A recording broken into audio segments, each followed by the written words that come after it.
Ora, bem-vindos a mais um vídeo e mais uma apresentação de um livro que hoje trago para os meus amigos do Facebook.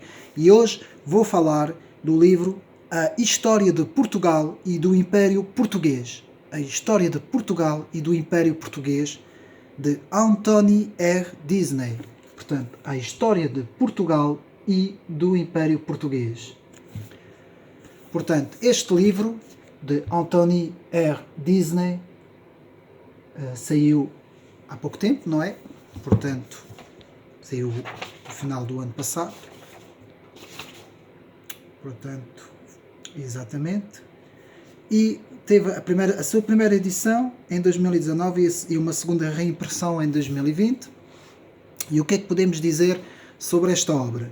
É uma obra que se baseia principalmente no Império Ultramarino Português. Portanto, o livro retrata a história de Portugal desde dos primeiros povos pré-romanos, portanto, os povos pré-romanos, e vai até 1807. Portanto, este livro não vai mais longe do que 1807 para cima. E ele só vai até quase, mais ou menos, portanto, as invasões napoleónicas e a saída da família real portuguesa para o Brasil. E para aí. Porque este livro vai basear-se no chamado Império Ultramarino.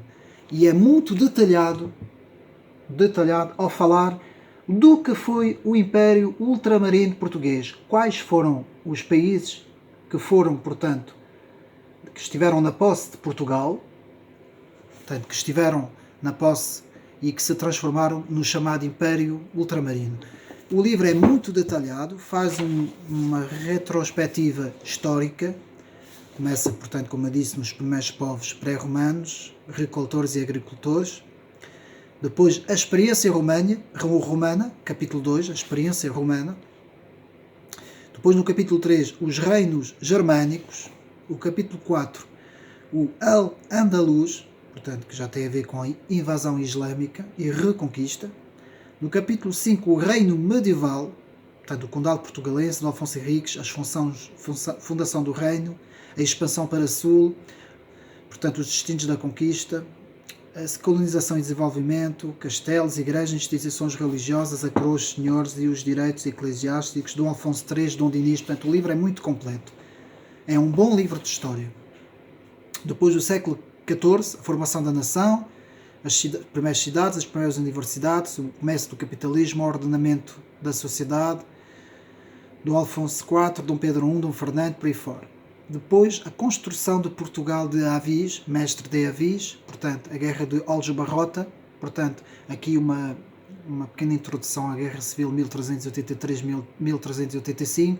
Temos também o contestável Nuno Álvares Pereira, aqui é uma boa descrição sobre todos os acontecimentos.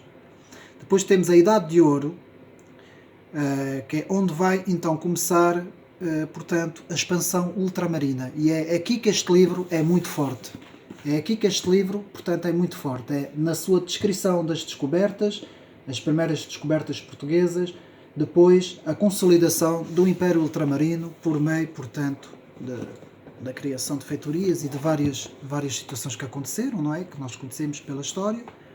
Portanto, é um livro muito interessante. Portanto, a história dos jesuítas, os reis que tiveram nessa expansão, não é?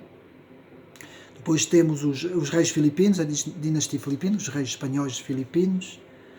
Depois temos a restauração, toda a história da restauração de 1640, por aí fora, Dom Alfonso... Portanto, aqui Dom João IV, Dom Pedro II, tudo o que se passou depois na restauração e reconstrução. Depois temos a Idade de Ouro e do Esplendor Barroco. Capítulo 3, a Era do Marquês de Pombal, portanto, toda a história que envolve o Marquês de Pombal, mais o terremoto, a reconstrução da Baixa Pombalina, tudo isso. E depois as últimas décadas do século XVIII até ao final do Antigo Regime, como eu disse, portanto, isto vai até ao final do Antigo Regime. Isto basicamente para em 1807. Portanto, o que podemos dizer? O autor, Anthony R. Disney, estudou na Universidade de Oxford e na Universidade de Harvard e lecionou História em Melbourne e na Universidade de La Trobe. O historiador é reconhecido internacionalmente pelo seu procedimento de estudo sobre o imperialismo português. Portanto, ele é especializado sobre o chamado imperialismo português, sobre o chamado Império Ultramarino. É autor de várias obras, como A Decadência do Império da Pimenta, e de numerosos artigos e ensaios publicados, entre outros meios, The Economy of History Review Studio. Portanto, é considerado pela crítica um livro muito, muito, muito bem conseguido, e eu penso que quem quer portanto, uma visão mais a nível do que é que foi mesmo o Império Português, o chamado Grande Império Português, do que foi as descobertas, do que foi depois a manutenção dessas áreas que passaram a ser áreas sob a tutela do governo português da época, não é? Sob os reis, não é?